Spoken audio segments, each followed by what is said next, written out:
Dear students, class 9 এর students, আজকে যে চ্যাপ্টারটা পড়াবো সেটা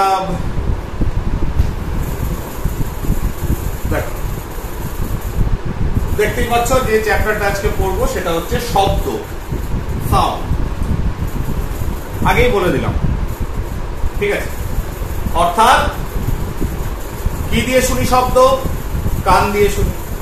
তাহলে আমাদের যে 5টা ইন্দ্রিয় রয়েছে, সেন্স অর্গান রয়েছে, সে 5 সেন্স অর্গানস, তার ভিতর কান আমাদের এই শব্দ শুনতে সাহায্য করে। তাহলে দূরে কোনো একটা বস্তুর শব্দ উৎপন্ন হলে সেটা কিন্তু আমাদের কানে এসে পৌঁছায়, ঠিক আছে? এবার শব্দটা তাহলে কি? What is sound? তাহলে প্রথমেই প্রশ্ন আসে, দেখো শব্দের ইন্ট্রোডাকশনটা, ফার্স্ট পার্ট মানে ইন্ট্রোডাক্টরি পার্টটা যদি একটু মজবুত হয়, হ্যাঁ, তাহলে কিন্তু দেখবে চ্যাপ্টারটা অনেক ইজি হয়ে যায়, বাদ বাকিগুলো আমরা এগিয়ে যেতে পারবো। তাই আমি চাইছি যে একটা কম্প্যাক্ট ফর্মে যাতে তোমরা ইন্ট্রোডাকশনটা সাউন্ড নিয়ে বিভিন্ন সংজ্ঞা, জিনিসগুলো কি সেটা যদি বুঝতে পারো তাহলে পুরো চ্যাপ্টারটা ইজি হয়ে যাবে। তাহলে শব্দ, সাউন্ড,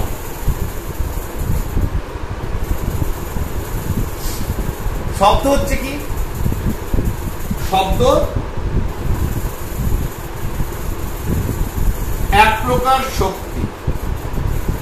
তাহলে একটা জিনিস বোঝা গেল, this is a form of energy, যা কোন জড় মাধ্যমে মধ্য দিয়ে, তার মানে একটা মাধ্যমের প্রয়োজন আছে। শব্দ এক জায়গা থেকে আরেক জায়গায় যাওয়ার জন্য একটা মাধ্যমের প্রয়োজন আছে। জড় মাধ্যমের মধ্যে দিয়ে তরঙ্গ আকারে, তার মানে তরঙ্গ বা ওয়েভের সঙ্গে কোন একটা সম্পর্ক আছে, তরঙ্গ রূপে নিশ্চয়ই আসে, সংজ্ঞাতেই পেয়ে যাচ্ছে, নতুন করে বলার কি আছে। তরঙ্গ আকারে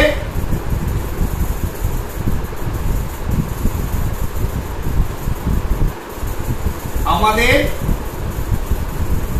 কানে এসে পৌঁছে এবং শ্রবণের অনুভূতি জাগায়। তাহলে ডেফিনিশন থেকে বোঝা যাচ্ছে 3টে জিনিস। এক হচ্ছে এটা একটা শক্তি, 2 নম্বর হচ্ছে এটার জন্য একটা মিডিয়াম বা মাধ্যমের প্রয়োজন, 3 নম্বর হচ্ছে একটা তরঙ্গ, ওয়েভ আকারে আসে। তাই এই 3টে জিনিস কিন্তু শব্দের সঙ্গে যুক্ত। ক্লিয়ার? এবার শব্দটাকে বোঝার আগে বা তার তরঙ্গ কিরকম, শব্দের তরঙ্গ কি ধরনের মাধ্যমের ভেতর দিয়ে প্রবাহিত হয়, এটা জানার আগে আমরা জানবো এক ধরনের গতি, ঠিক আছে, যেটাকে ইংরেজিতে বলে পিরিয়ডিক মোশন বা পর্যায়ক্রমিক গতি। তাহলে গতিশীল বস্তু, ধরো সূর্যের চারিদিকে পৃথিবী ঘুরছে, তাহলে দিস ইজ সান, তার চারিদিকে পৃথিবী ঘুরছে। তাহলে যে কোনো একটা পয়েন্ট এ করো, তাহলে পৃথিবী কি করছে? এই পয়েন্টে ঘুরে আবার সেম একই পয়েন্টে আসছে। তাহলে বারে বারে যখন একটা সার্কেল কমপ্লিট করছে, তাহলে এই পুরোটা হচ্ছে একটা পর্যায়। তাহলে একটা জিনিসকে বারবার যখন রিপিট করে তখন সেই গতিটাকে বলা হয় পিরিয়ডিক মোশন বা পর্যায়ক্রমিক গতি। সিম্পল এক্সাম্পল, ধরো তুমি একটা দড়িতে একটা ঢিল নিয়ে সেই ঢিলটাকে ঘোরাচ্ছ, তাহলে যতবার ঘুরছে ততবার একটা সাইকেল কমপ্লিট করছে, একটা পিরিয়ড কমপ্লিট করছে, ঠিক আছে না? তাহলে একটা সাইকেল বা একটা পিরিয়ড কমপ্লিট করছে। এই ধরনের গতিকে বলা হয় পর্যায়ক্রমিক গতি বা পিরিয়ডিক মোশন। তা পিরিয়ডিক মোশন আরেকটা ভাবে আমি এই করতে পারি, ধরো এটা একটা ঘড়ির পেন্ডুলাম, আগেকার দিনে দেওয়াল ঘড়িতে পেন্ডুলাম থাকতো, তাহলে এই যে মাঝখানে যে অবস্থা যেখানে দাঁড়িয়ে আছে এটাকে বলছি সাম্যাবস্থা। ইংরেজিতে বলে ইকুইলিব্রিয়াম। ইকুইলি EQUILLIBRIUM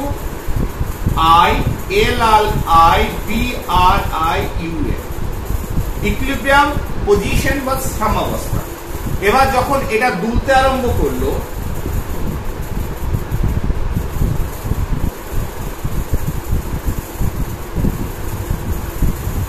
তার দুদিকে দুলছে, একবার এদিকে যাচ্ছে, আবার এখান থেকে এদিকে আসছে, আবার এখান থেকে এদিকে যাচ্ছে, আবার এখান থেকে এখানে আসছে, এখানে আসছে। তাহলে এইভাবে যখন চলতে আরম্ভ করলো, তাহলে এটাও একটা পিরিয়ডিক মোশন, ঠিক আছে না? তাহলে এই ধরনের পিরিয়ডিক মোশন যখন, তাহলে এটা কি জন্য হচ্ছে? একটা সার্টেন ডিস্টেন্সে সাম্যাবস্থা থেকে দুদিকেই সে যাচ্ছে, এটাকে বলা হয় দোলন। ইংরেজিতে বলে অসিলেশন। তাহলে অসিলেশন বা দোলন এটাও একটা পিরিয়ডিক মোশন, কারণ একটা নির্দিষ্ট ক্ষেত্র বরাবর সে দুদিকেই যাচ্ছে। তাহলে এটাই যদি আমি কন্টিনিউ করি আরেকটা এক্সাম্পল দিয়ে, আরো খুব ইন্টারেস্টিং হবে ব্যাপার। কিরকম? এখানে একটা আংটা রয়েছে, আংটার এখানে একটা পাটা তৈরি হবে, এখানে একটা বড় স্প্রিং কে লাগিয়ে রাখলাম,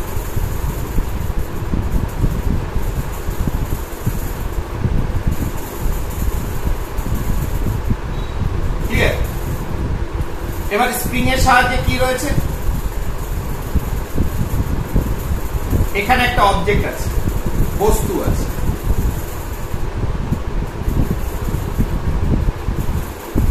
এ পজিশন। এবার যদি এটাকে টেনে দেওয়া হয়, টেনে ছেড়ে দেওয়া হয়, কি হবে? স্যার এটা সংকুচিত আর প্রসারিত হবে, এইভাবে কাঁপতে থাকবে। কাঁপতে থাকলে কি হবে? এটা কখনো কাছে চলে আসবে, এই দিকে ধরো বি পজিশনে, কখনো দূরে চলে যাবে। তাহলে this is the equilibrium position. যদি এটা সাম্যাবস্থা হয়, তাহলে কখন এটা কি হবে? কাছে আসবে, কখনো এটা দূরে চলে যাবে। তার মানে এটা দুলতে থাকবে। তাহলে দিস ইজ অলসো অসিলেশন। এই অসিলেশন হচ্ছে দুলছে, অর্থাৎ একটা সাম্যাবস্থা থেকে B, this is suppose C, B এবং সির ভেতরে সে দুলতে আরম্ভ করছে, ঠিক আছে? তাহলে এটাও একটা পিরিয়ডিক মোশন, পর্যায়ক্রমিক। তাহলে কোনো বস্তু যদি এই ধরনের দুলতে থাকে এবং একটা পর্যায়ক্রমিক গতিতে থাকে, তাহলে দুটো জিনিস আমাদের কাছে আসে, ঠিক?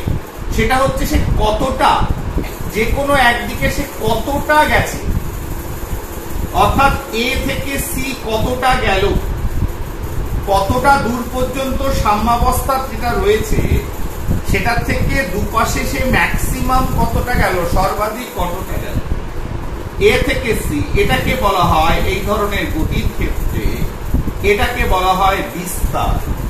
তাহলে এই ধরনের গতি যেখানে একটা দোলন কাজ করছে, সাম্যাবস্থা থেকে দুদিকেই দুলছে, সর্বাধিক যেদিকে যতটা দূর পর্যন্ত গেল সেটাকে বলা হয় বিস্তার।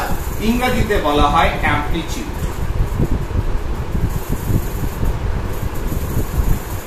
ইংরেজিতে কি বলা হয়? অ্যামপ্লিটিউড। এর সঙ্গে আরেকটা জিনিস দেখো, এ থেকে সি গেছে, এ থেকে আবার বি তে গেছে, তাহলে যে কোনো একদিকে সর্বাধিক যতটা গেছে সেটাই হচ্ছে অ্যামপ্লিটিউড। এইবার ধরো যে কোনো একটা পজিশন ভাবো সি,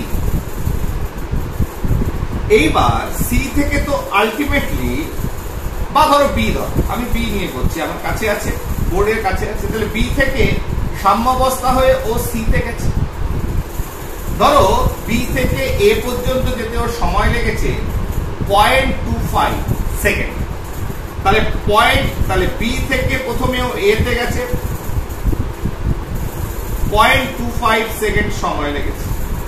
দেন এ থেকে সি তে গেছে, 0.25 সেকেন্ড সময় লেগেছে।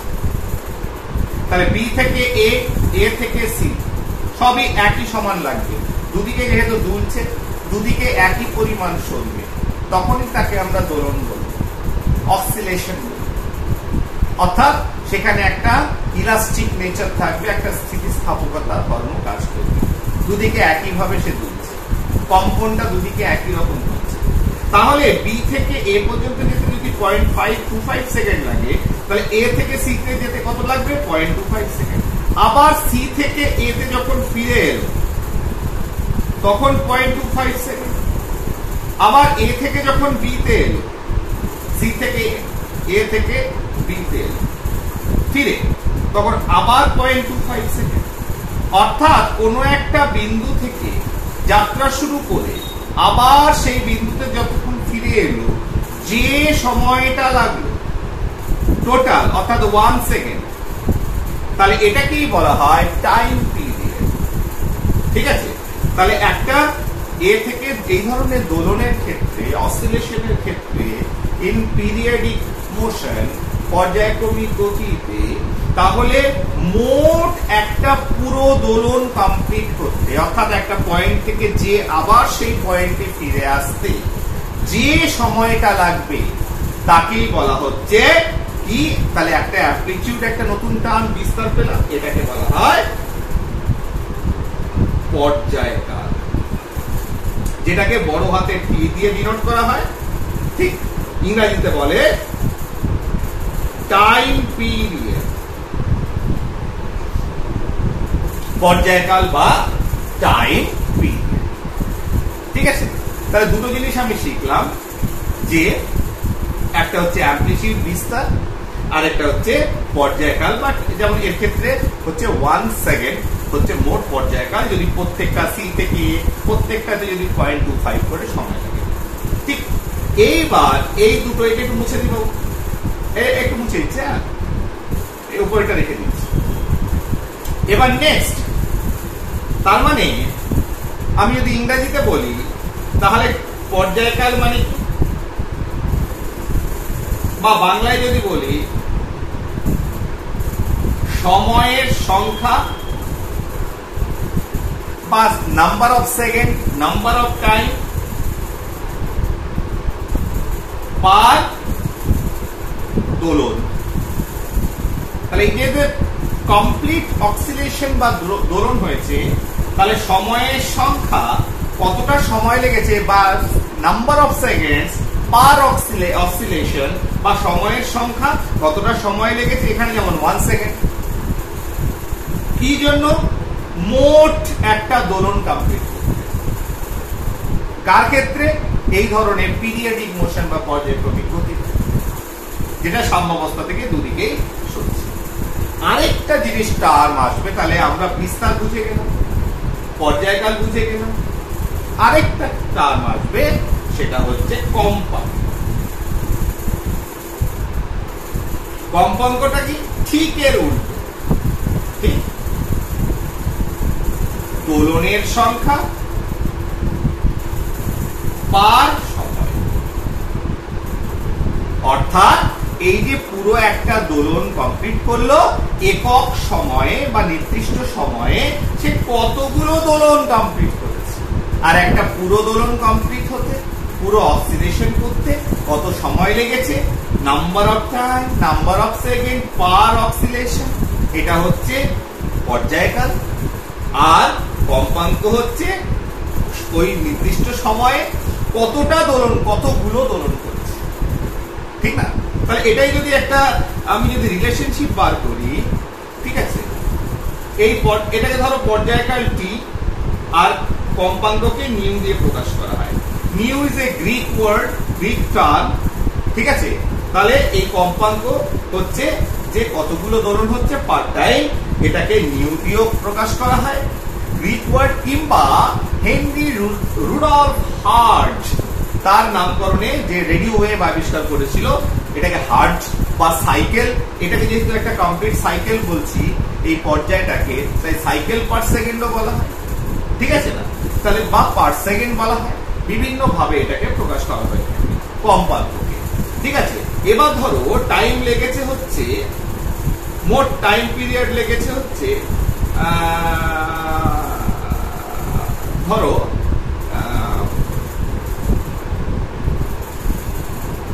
1 সেকেন্ড, কত? 1 সেকেন্ড।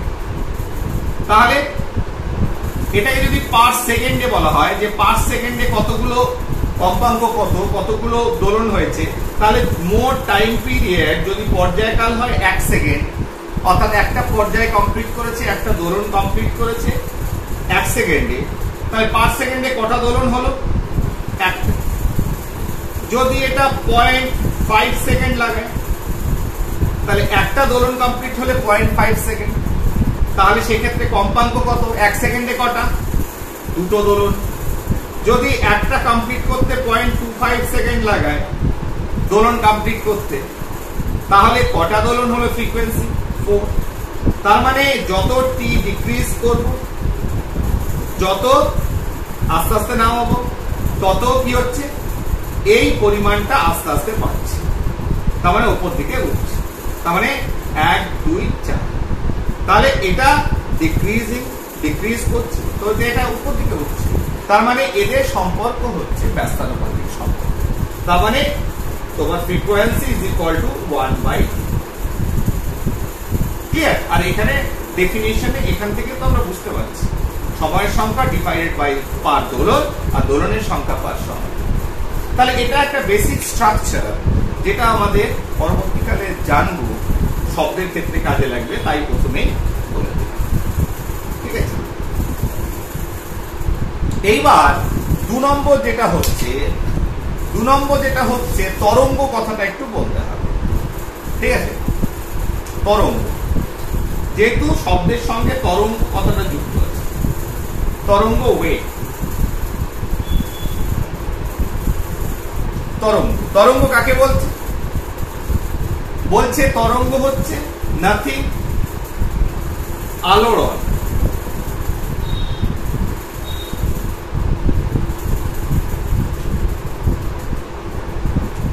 তরঙ্গটা কি? আলোড়ন। ঠিক আছে? আলোড়ন মানে হচ্ছে একটা ডিস্টারবেন্স। তুমি কোনো যে একটা জিনিসকে যদি নাড়িয়ে দাও, সেখানে ধরো একটা পাত্রে জল আছে, জলে আঙুল দিয়ে ঘেটে দিলে আলোড়ন তৈরি। কিন্তু সেক্ষেত্রে এই ধরনের ওয়েভ তৈরি হবে?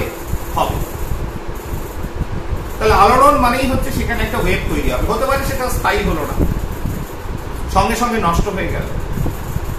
এবার তরঙ্গ মানে হচ্ছে একটা আলোড়ন। তার খুব সিম্পল এক্সাম্পল আমাদের যদি বলা হয় যে ওয়েভ কাকে বলে, সে যদি সায়েন্স জানুক না জানুক, বিজ্ঞান জানুক না জানুক, সে বলবে যে একটা জলের ভিতর ভিড় ছড়লাম, দেখা যাবে যে ওয়েভ তরঙ্গ আকারে চারিদিকে ছড়িয়ে পড়ছে, তাহলে হয়ে গেল, তরঙ্গ চিনে ফেললাম। কিন্তু জলের ভেতর যে তরঙ্গতার সৃষ্টি হলো, অর্থাৎ একটা ঢিল ফেললে জলের যে মলিকুলস গুলো রয়েছে, কণাগুলো আছে, তার ভেতর যে আলোড়ন সৃষ্টি করলে, সেই আলোড়নটা কি এক জায়গায় দাঁড়িয়ে থাকে? তাহলে ওয়েভটা কি হয়? বিস্তার লাভ করে, চারিদিকে ছড়িয়ে পড়ে। ক্লিয়ার? তাহলে এবার এই যে তরঙ্গ, যেটা হচ্ছে আলোড়ন, ঠিক সেটা যদি এই আলোড়নটা চারিদিকে কি করে? ছড়িয়ে পড়ে। ঠিক আছে? তাহলে তরঙ্গ হচ্ছে আলোড়ন, কি করে? এটা ছড়িয়ে পড়ে। ঠিক চারিদিকে ছড়িয়ে পড়ছে। তাহলে সব তরঙ্গকেই আমরা কি এরকম আস্তে আস্তে চারিদিকে ছড়িয়ে পড়তে বা অগ্রসর হতে দেখতে পাই না। যেমন একটা পাত্রের ভেতরে জল নিয়ে যদি পাত্রটাকে ভাইব্রেট করাই, দোলাই, তাহলে ভেতরের জলটা কি হবে? ভাইব্রেট করবে। যেমন কুমির জলের ভেতর ডুব দিয়ে দেখবে জলটাকে এরকম কাঁপায়, তাহলে এখানে তো জল ভাইব্রেট করছে, কিন্তু সেটা ছড়িয়ে পড়ছে না। তাহলে একটা বদ্ধ পাত্রের ভেতর জল নিয়ে যদি জলটাকে কাঁপায়, সেখানেও তরঙ্গ সৃষ্টি হবে, কাঁপবে জলটা, কিন্তু ছড়িয়ে পড়বে না। তার মানে এখানে ছড়িয়ে পড়ছে কোথায়? পড়ছে না। ব্যাপারটা কি হচ্ছে? তরঙ্গটা এগিয়ে যাচ্ছে না। তাহলে এই হিসাবে বিজ্ঞানী প্রথমে যে লক্ষ্য করেছিলেন, সেটা হচ্ছে বিজ্ঞানী ফ্যারাডে। বিজ্ঞানী প্রথমে এই একই ঘটনা, পাত্রের ভিতর জল নিয়ে পাত্রটাকে যখন কাঁপানো হলো, জলটা কাঁপলো, তরঙ্গ তৈরি হলো, কিন্তু এক জায়গায় থেকে গেল। এই আলোড়ন বা তরঙ্গকে দু ধরনের, একটাকে বলে স্টেশনারি,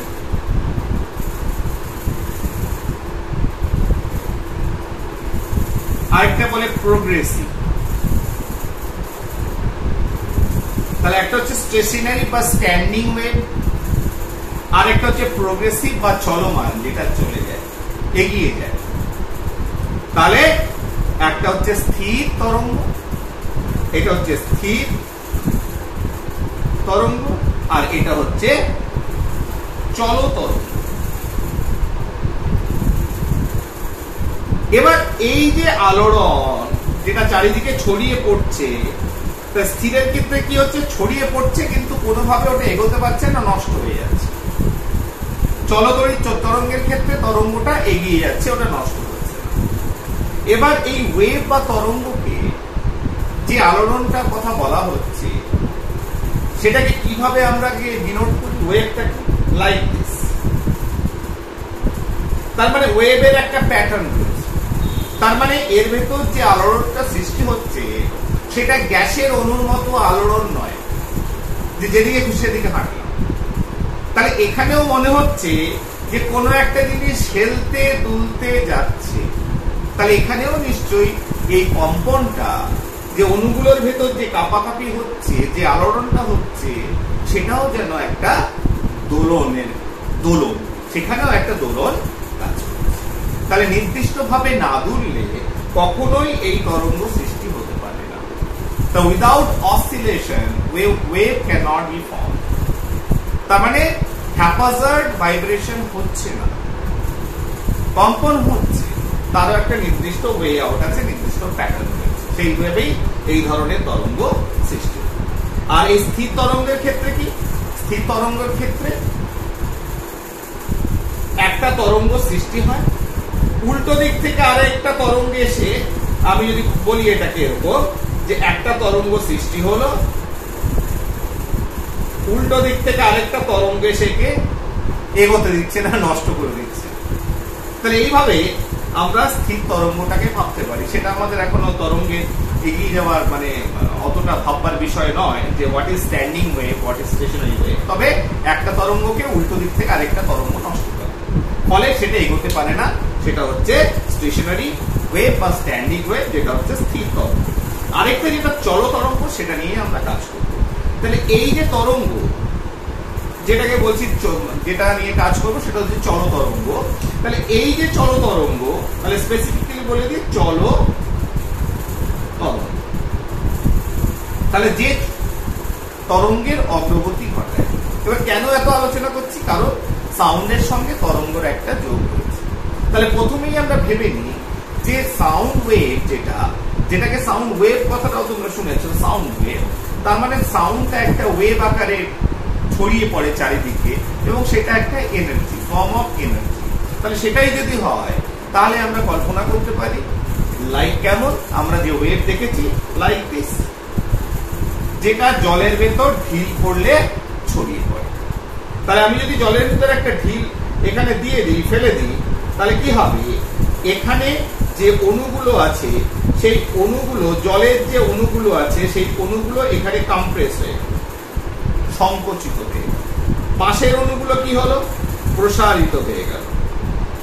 এই অণুগুলো আরো প্রসারিত হয়ে গেল, দূরে দূরে চলে গেল। আবার এখানে অণুগুলো কাছে চলে গেল, এখানে অণুগুলো দূরে চলে ফাঁক হয়ে গেল, এখানে অণুগুলো কাছে চলে গেল। ঠিক আছে? ফলে এখানে যে কম্পনটা হচ্ছে, সেই কম্পনের অভিমুখ জলের ক্ষেত্রে কি হচ্ছে? ওপর নিচ্ছে, লাইক দিস। আর তরঙ্গটা কোন দিকে আমাদের ফর্ম করে এগোচ্ছে? সামনের দিকে। তাহলে this is the direction of wave. তাহলে ওয়েভটা এগোচ্ছে কোথায়? জলে যখন ঢিল ফেলি, তখন তরঙ্গটা সামনের দিকে এগিয়ে যায়। তাহলে এটা হচ্ছে তরঙ্গের অভিমুখ, আর এটা হচ্ছে কম্পনের অভিমুখ। তাহলে কম্পনের অভিমুখ না করে আরেকটা অবলিক দোলনের অভিমুখ।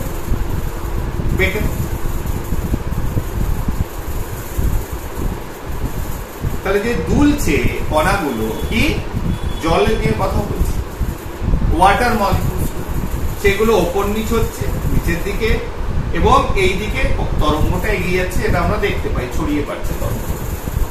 তাহলে এক্ষেত্রে এই ধরনের তরঙ্গকে বলা হচ্ছে কি তির্যক তরঙ্গ। তাহলে যে তরঙ্গ, তাহলে এটা একটা টার্ম পেলাম যে তরঙ্গ যেটা চলতরঙ্গ সেটা দু ধরনের হয়, সেটা দ্বিতীয় ধরন পরে আসছে। প্রথম ধরন হচ্ছে যেটা আমরা জলে ঢিল ফেললে দেখতে পাই, সেটা হচ্ছে জলের উপরে ঢেউটা এগিয়ে চলে যায়। এটা কেন হয়? জলের যে কণাগুলো রয়েছে, যে অণুগুলো রয়েছে, সে উপর নিচে দুলতে থাকে, কাঁপতে থাকে, ঠিক আছে। ফলে কম্পনের অভিমুখ বা দোলনের অভিমুখ এবং তরঙ্গের গতি মানে গতির অভিমুখ বা অগ্রসরের অভিমুখ একে অপরের সঙ্গে কি কোণ করে আছে? তাহলে এটাকে যদি তরঙ্গ, এটা যদি 90 ডিগ্রি কোণ লম্বভাবে থাকে, তখন এই ধরনের তরঙ্গকে বলা হয় তির্যক তরঙ্গ বা ট্রান্সভার্স ওয়েভ।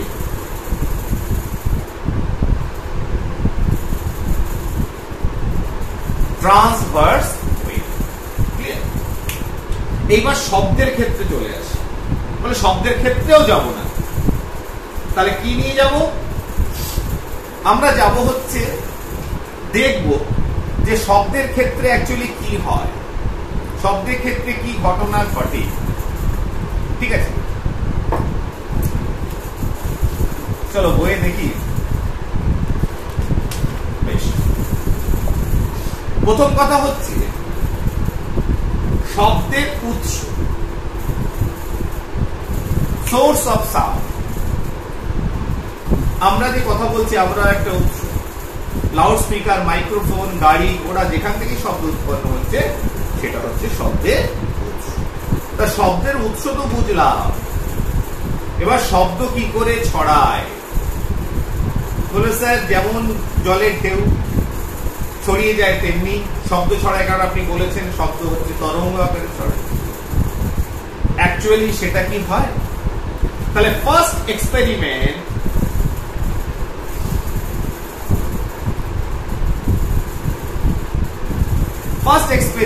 সেটা হচ্ছে একটা সুর শলাকা নিয়ে, টিউনিং ফর্ক, মেটালিক দণ্ড কাছাকাছি থাকে। এবার এটার উপর একটা যে কোনো প্যাডেড জিনিস দিয়ে, সেটা রাবারের কোনো হাতুড়ি হতে পারে বা তোমাদের লোহার হাতুড়ির সঙ্গে, নাহলে এটা ভেঙে যেতে পারে, ঠিক আছে, না হলে সাউন্ডটা ভালো হয় না। তাহলে ওই ধরনের একটা বা একটা হাতুড়িতে কাপড় জড়িয়ে এখানে আঘাত করো, হাতুড়ি দিয়ে আঘাত করো, দেখবে একটা আওয়াজ উৎপন্ন হচ্ছে, কি করে আওয়াজ উৎপন্ন হচ্ছে। সেটাকে যদি জলে ডুবিয়ে দাও, সঙ্গে সঙ্গে যদি এটাকে জলে ডুবিয়ে দাও, জলটা কাঁপতে আরম্ভ করে। কিংবা যদি এখানে একটা লোহার বল ঝুলিয়ে দাও ছোট্ট মতো, দেখবে এটাও কাঁপতে আরম্ভ করেছে, তাহলে আওয়াজ উৎপন্ন হচ্ছে, এটা কাঁপছে। তার মানে টিউনিং ফর্ক, ওই যে পাত দুটো কাছাকাছি রয়েছে, এটা কাঁপছে, ভাইব্রেট করছে। তাহলে কাঁপার জন্য, কম্পনের জন্য কি তৈরি হচ্ছে? শব্দ তৈরি হচ্ছে, কারণ এ কাঁপছে বলেই শব্দটা আমার কানে এসছে। তাহলে যদি দিস ইজ মাই ইয়ার হয়, কান হয়, তাহলে এখান থেকে যে সাউন্ডটা আমার কাছে এলো এই কম্পনের মাধ্যমে, তাহলে এই যে এয়ার মলিকুলস গুলো কাঁপছে,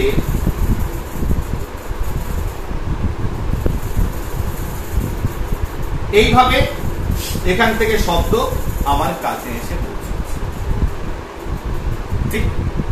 তাহলে এই যে, তাহলে এটাও এক ধরনের তরঙ্গ। তাহলে এটা কি জলের ঢেউ খেলা, যেটা পাথর ফেললে ঢেউ ফেলে সেরকম তরঙ্গ? সেই তরঙ্গ আকারে কাঁপছে তো 100%, কারণ টিউনিং ফর্ক, সেটা যদি হিট করো, নিয়ে জলে ডোবাও, জল কাঁপবে, পাশে লোহার বল ঝুলিয়ে দাও, লোহার বল কাঁপতে আরম্ভ করেছে।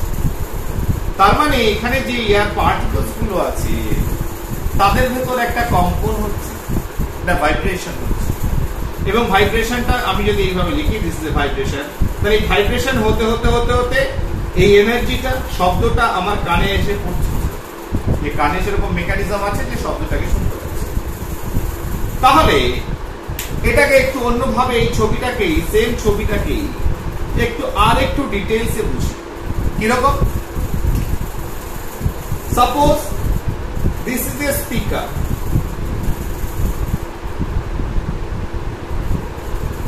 এটা একটা লাউড স্পিকার, সাউন্ড বেরোচ্ছে, চারিদিকে ছড়িয়ে পড়ছে। আমি শুধুমাত্র কনসিডার করছি আমার এই কান,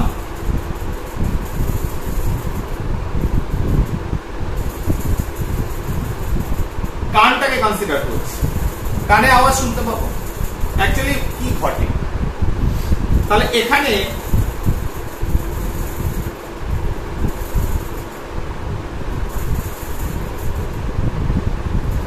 এয়ার মলিকুলস রয়েছে। কি রয়েছে? বায়ু, তার অণুগুলো রয়েছে।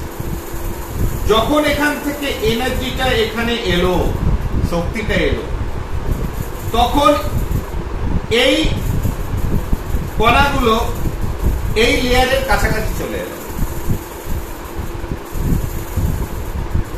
Like this. তখন এ আবার এর যে কাইনেটিক এনার্জি একটা ফর্ম করলো, একটা গতি শক্তি তৈরি হলো, সে আবার এই এনার্জিটাকে, এই এনার্জিটা এখানে দিল, এ আবার এনার্জিটা এখানে দিল। তাহলে এইভাবে দিস এনার্জি, সাউন্ড এনার্জি, শব্দ শক্তিটা একে অপরের কাছে ট্রান্সফার করতে আরম্ভ করল। এবং সেটা কিভাবে? এয়ার মলিকুলস গুলো এইভাবে পাশাপাশি সংকোচন প্রসারণের মাধ্যমে, like this. Example like spring, যেটা প্রথমে একটা এক্সাম্পল দিয়েছিলাম। তার মানে একটা পর্যায়ক্রমিক গতি তৈরি হতে আরম্ভ করলো, একটা পিরিয়ডিক মোশন চলতে আরম্ভ করলো। অর্থাৎ এই যে এয়ার মলিকুলস গুলো রয়েছে, সেই মলিকুলস গুলো সংকোচন প্রসারণ হতে আরম্ভ করলো। যেটা একটা স্প্রিং কে শুইয়ে দিয়ে যদি ছেড়ে দিই, যে জিনিসটা ভেতরে স্প্রিং এর ভেতরে ঘটবে সেই একই জিনিস হতে আরম্ভ করলো। সংকোচন প্রসারণ, সংকোচন প্রসারণ এইভাবে পাশাপাশি হতে আরম্ভ করলো এবং এই এনার্জিটা ট্রান্সফার হতে আরম্ভ করলো, এগোতে আরম্ভ করলো, একে অপরকে ট্রান্সফারটা দিতে, এনার্জিটা দিতে আরম্ভ করলো, আলটিমেটলি আমার কানে এসে পৌঁছালো। ক্লিয়ার? তার মানে জলের ভেতর উৎপন্ন তরঙ্গ আর শব্দে উৎপন্ন যে তরঙ্গ, দ্যাট ইজ সামথিং ডিফারেন্ট। আরেকটা এক্সাম্পল কি? সেটা হচ্ছে শুঁয়োপোকা দেখেছো, ক্যাটারপিলার। ক্যাটারপিলার যখন এগোয় তখন দেখবে শরীরের ভেতরে কেমন সংকোচন আর প্রসারণটা সামনের দিকে এগোতে এগোতে থাকে। তাহলে দেখবে একটা সংকুচিত অবস্থা আস্তে আস্তে আস্তে আস্তে সামনের দিকে এগিয়ে যাচ্ছে। ঠিক একই রকম ভাবে তোমার এয়ার মলিকুলস গুলো তোমার সাউন্ডটাকে, এই এনার্জিটাকে সামনের দিকে এগিয়ে নিয়ে যায়। ক্লিয়ার? তার মানে এয়ার মলিকুলস এর ভেতরে কোথাও ঘনত্ব বাড়ে, ঠিক আছে, কোথাও ঘনত্ব কমে। তাহলে এইভাবে চলতে থাকে। তাহলে সেটাই যদি হয় যে একটা কাছাকাছি এলো, আবার পাশে দূরে সরে গেল, ঠিক আছে, তাহলে এই যে এই এনার্জিটা এখানে নিল, এরা কাছাকাছি চলে এলো, আবার একে দূরে ঠেলে দিল, আবার কাছাকাছি চলে এলো, তাহলে এইভাবে এগোতে থাকে। সংকোচন আর প্রসারণটা সামনের দিকে এগোতে থাকে। তার মানে তাহলে এই যে মলিকুলস গুলো রয়েছে, যে মলিকুলস গুলো, যে মাধ্যমের যে কণাগুলো, সেগুলো সংকুচিত প্রসারিত যেটা হচ্ছে, কোন দিকে হচ্ছে? এদিকে হচ্ছে। ওয়েট আর এই যে এর ফলস্বরূপ কি হচ্ছে? একটা, যেহেতু একটা নির্দিষ্ট শৈলীতে এটা হচ্ছে, ফলে এখানেও একটা তরঙ্গ সৃষ্টি হচ্ছে এবং তরঙ্গটা কোন দিকে এগোচ্ছে? সামনের দিকে এগোচ্ছে। তাহলে এটাকে তরঙ্গ রূপে আমরা কল্পনা করছি এখনই। দাঁড়াও, যে কিরকম এটা হতে পারে, কিভাবে এটাকে তরঙ্গ আকারে আমি কল্পনা করতে পারি। দেখা যাচ্ছে না তরঙ্গের মতো, কারণ পাশাপাশি সংকোচন প্রসারণ যদি হয়, ঠিক আছে, তাহলে পাশাপাশি যদি সংকোচন প্রসারণ যদি হয়, ধরো এখানে ডেনসিটি খুব বেশি,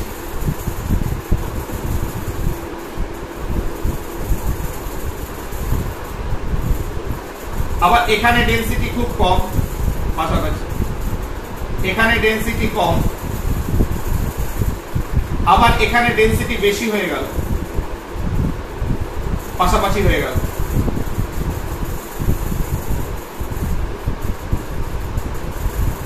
তাহলে এই যে প্রসারণ সংকোচন, প্রসারণ সংকোচন এবং এনার্জিটা ট্রান্সফার হতে আরম্ভ করেছে। তাহলে এই যে সংকোচনটা প্রসারিত হয়ে আবার সংকোচনে চলে এলো, তার মানে আস্তে আস্তে একটা ফেজ আস্তে আস্তে এনার্জিটাকে একে অপরের কাছ থেকে ট্রান্সফার করছে।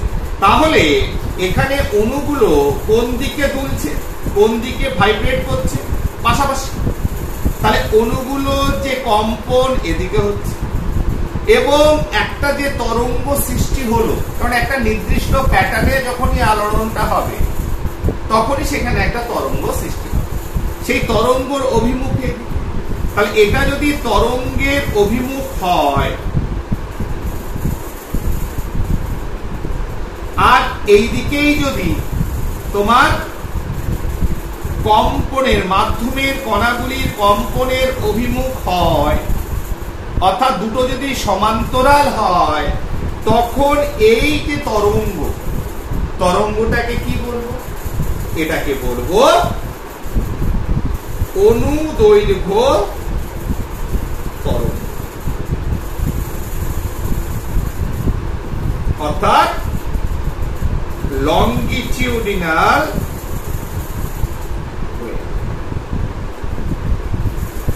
তার মানে আমাদের মাথায় একটা জিনিস ঢুকিয়ে নিতে হবে, শুধু এরকম উঁচু নিচু ঢেউ খেলাচ্ছে যেটা তির্যক তরঙ্গ, ওরকম দেখতেই যে তরঙ্গ হবে তা নয়।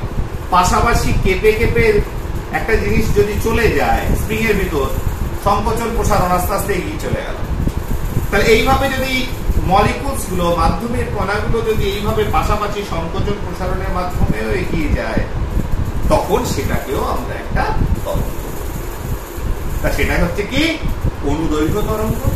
এবং তরঙ্গের অভিমুখ এবং কম্পনের অভিমুখ একই দিকে হবে। তার মানে একটা জিনিস এখান থেকে মাথায় ঢোকাও, কোন অণু তারা কি শক্তিটাকে কানে পৌঁছে দিয়ে এসছে? না,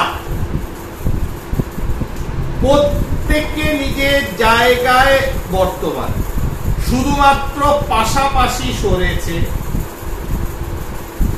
পাশাপাশি সরেছে, পাশাপাশি সরেছে।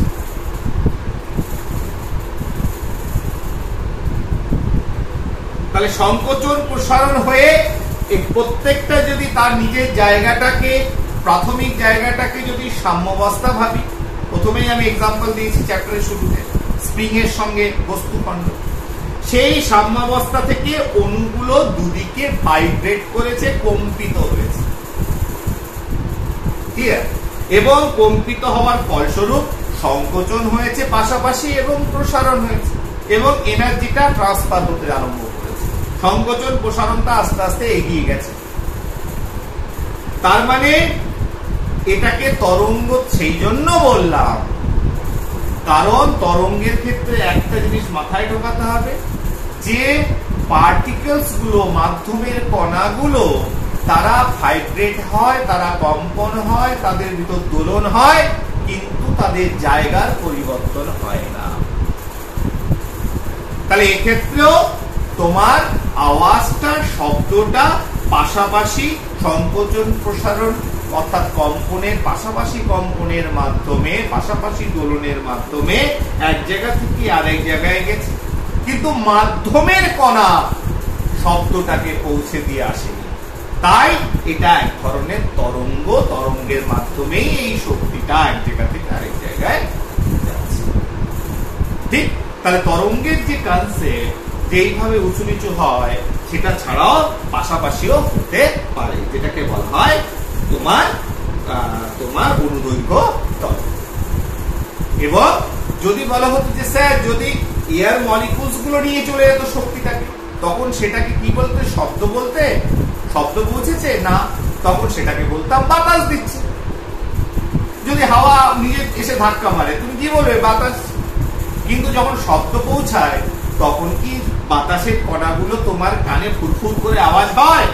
অর্থাৎ মাইক্রোফোনে আওয়াজ হচ্ছে, মাইকে আওয়াজ হচ্ছে, তুমি এখানে বসে আছো, জোরে জোরে শব্দ আসছে, তাহলে তোমার জোরে জোরে হুর হুর করে বাতাস লাগতো।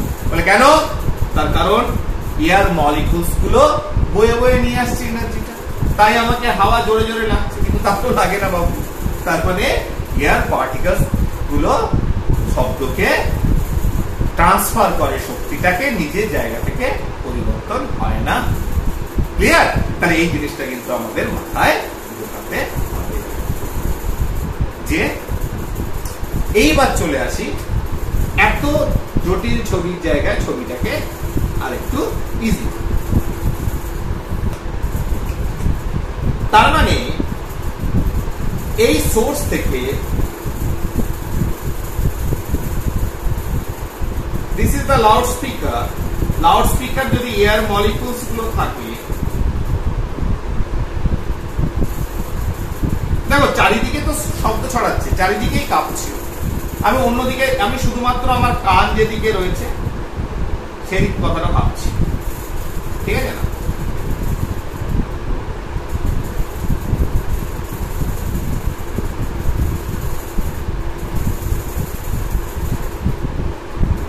তাহলে এয়ার মলিকুলস গুলো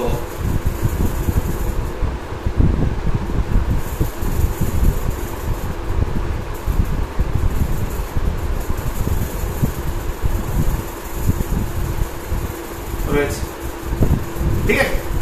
এইবার যখন শব্দ উৎপন্ন হলো তখন দুদিকে কাঁপতে আরম্ভ করলো, like spring.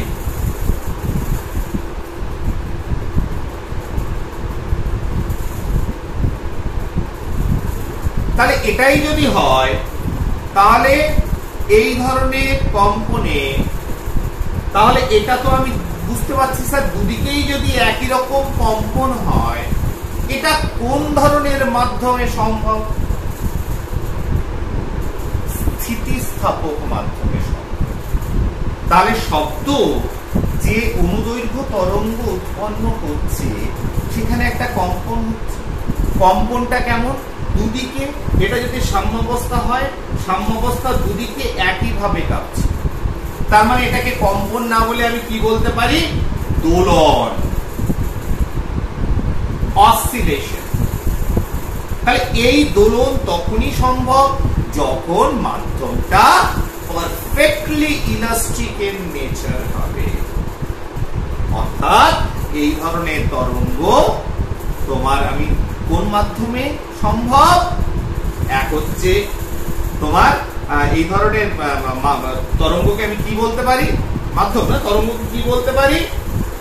Perfectly elastic, progressive বা প্রোগ্রেসিভ ইলাস্টিক ওয়ে, ঠিক আছে না? অর্থাৎ স্থিতিস্থাপক চলো।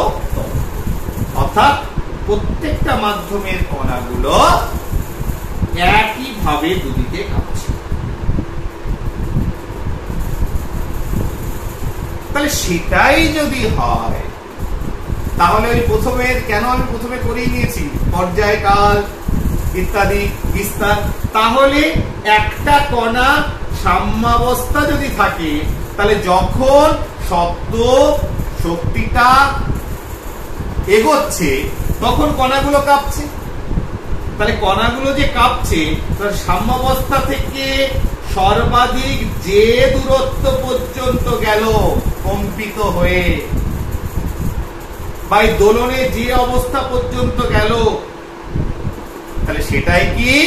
সেটাই হচ্ছে এই শব্দ বিস্তার। বিভিন্ন ধরনের শব্দ বিভিন্ন ভাবে কাঁপাবে, ঠিক কিনা?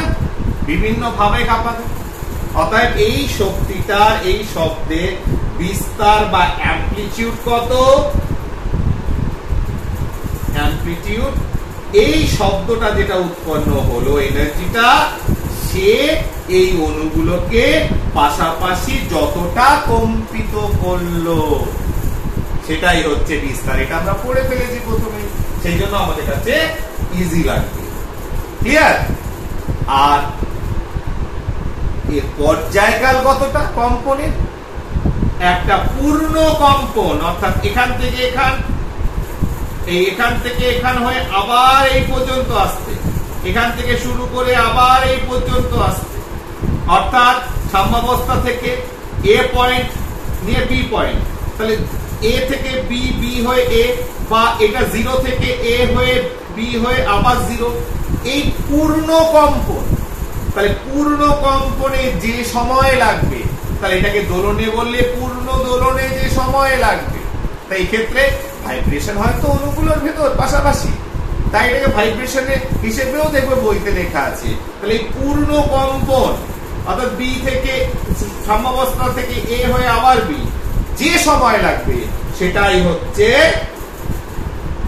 পর্যায়কাল, টাইম পিরিয়ড।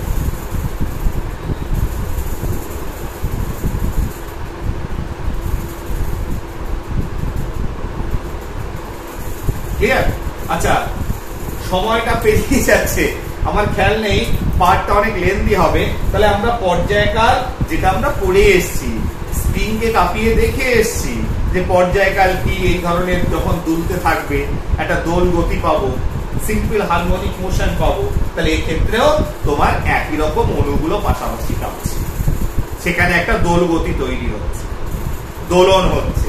অতএব যতটা সাম্যাবস্থা থেকে অণুগুলো ছিল পাশাপাশি যতটা গেল সেটাই বিস্তার, আর সাম্যাবস্থা থেকে ঘুরে আবার যতটা এলো, অর্থাৎ একটা পূর্ণ কম্পন যতটা করলো সেটাই হচ্ছে পর্যায়কাল। আর নির্দিষ্ট সময়ে যতগুলো কম্পন, পূর্ণ কম্পন তৈরি করলো, ঠিক আছে রে, টোটাল দোলন বা কম্পন, টোটাল একটা কমপ্লিট একটা ভাইব্রেশন পার সেকেন্ড বা পার টাইম, সেটাই কম্পাঙ্ক। তাহলে যত বেশি ফ্রিকোয়েন্সি হবে তত বেশি কাঁপবে, তত বেশি অণুগুলো কি হবে? কাঁপবে। তার মানে নির্দিষ্ট সময়ে তত বেশি কম্পন হবে, আর যত বড় কম্পন হবে তত অ্যামপ্লিটিউড বেশি। শোনে তো যে এখানে অণু রয়েছে, এখান থেকে স্পিকার আছে, স্পিকারের অ্যামপ্লিটিউড অনেক বেশি, তার মানে অণুগুলো বেশি কাঁপছে। পর্যায়কাল বেশি, অনেকক্ষণ ধরে পর্যায়কাল বেশি মানে বেশি সময় লাগছে, অনেকক্ষণ ধরে আসছে। কম্পাঙ্ক বেশি, তাহলে তত বেশি কাঁপছে। নাথিং, এই তিনটি। তাহলে পর্যায়কাল, টাইম পিরিয়ড, অ্যামপ্লিটিউড, বিস্তার, আর হচ্ছে কম্পাঙ্ক, এই তিনটে জিনিস পরিষ্কার বুঝে গেলাম।